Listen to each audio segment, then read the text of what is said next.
ప్రతిధ్వని spot light కార్యక్రమం తెలుగు అనువాదం ఇప్పుడు వింటారు. రచన ఎంఎల్ఎన్ మాధురి. భారతదేశ సముద్రయాన రంగానికి కేంద్ర బడ్జెట్ ప్రోత్సాహం.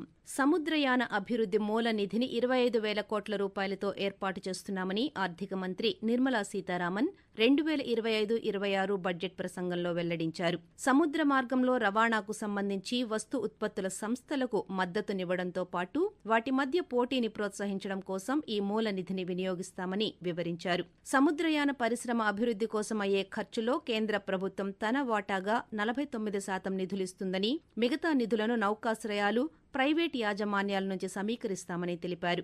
నౌకాయాన రంగం నుంచి 2030 నాటికి 150,000 కోట్ల పెట్టుబడులను సమీకరించే లక్ష్యంతో మారిటైమ్ డెవలప్మెంట్ ఫండ్ పనిచేయనుందని తెలిపారు. మరో 10 సంవత్సరాల పాటు నౌకా నిర్మాణంలో వాడేందుకు విదేశాల నుంచి దిగుమతి చేసుకునే వస్తువులపై కస్టమ్స్ డ్యూటీని ఎత్తివేస్తున్నామని ప్రకటించారు.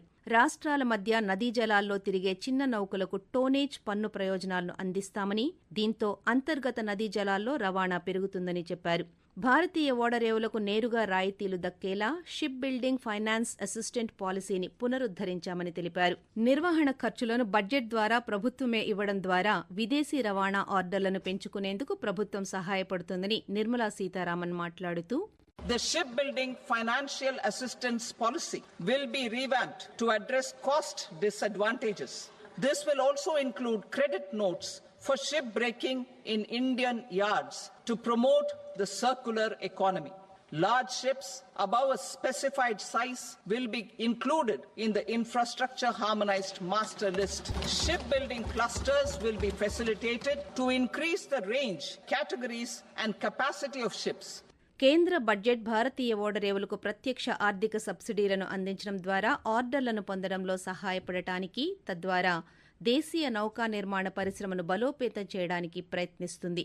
బడ్జెట్లో ప్రకటించిన మరో వినూత్న పథకం షిప్ బ్రేకింగ్ క్రెడిట్ నోట్. ఈ పథకం షిప్ స్క్రాపింగ్ ను ప్రోత్సహించడానికి స్క్రాప్ విలువలో 40% క్రెడిట్ నోట్ను జారీ చేస్తుంది. దీనిని మేడ్ ఇన్ ఇండియా కొత్త నౌకలను కొనుగోలు చేయడానికి తిరిగి చెల్లించవచ్చు.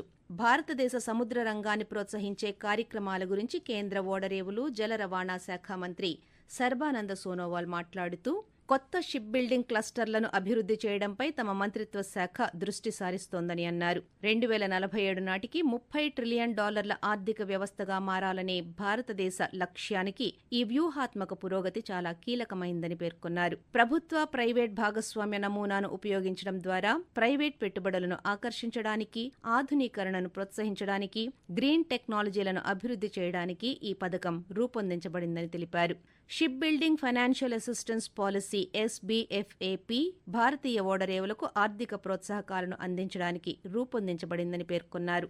భారతీయ ఓడరేవుల కార్యకలాపాలను ఆధునీకరించడానికి కేటాయించిన 6,100 కోట్ల రూపాయలు ప్రస్తుత ఓడరేవులను నవీకరించడం, వాటి కార్యకలాపాలను ఆటోమేట్ చేయడం, సామర్థ్యం, ఉత్పత్తిని పెంచడానికి దోహదం చేయనున్నాయి.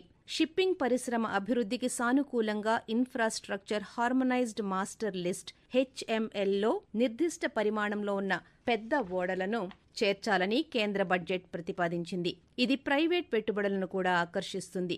దేశంలోని లోతట్టు జలమార్గాలకు ప్రోత్సాహకంగా టన్నేజ్ పన్ను పథకం ఇప్పుడు లోతట్టు నౌకలకు విస్తరించబడింది. ఓడలు లాభానికి బదులుగా దాని సామర్థ్యం నుండి పన్ను ప్రయోజనాన్ని పొందుతాయి కాబట్టి ఇది కార్గో తరలింపును మరింత ప్రోత్సహిస్తుంది. ప్రధానమంత్రి గతిశక్తి పోర్టల్ను ప్రైవేట్ పోటీదారులకు కూడా విస్తరించడం వల్ల మల్టీ మోడల్ ఇన్ఫ్రా ప్లానింగ్ ద్వారా కార్గో తరలింపులో సామర్థ్యం మరింత ఆర్థిక రేటుతో పెరుగుతుంది. భారతదేశంలో నూతన మెగా క్లస్టర్లతో నౌకా నిర్మాణానికి ఈ కేంద్ర బడ్జెట్ విశేషంగా దోహదపడుతుంది.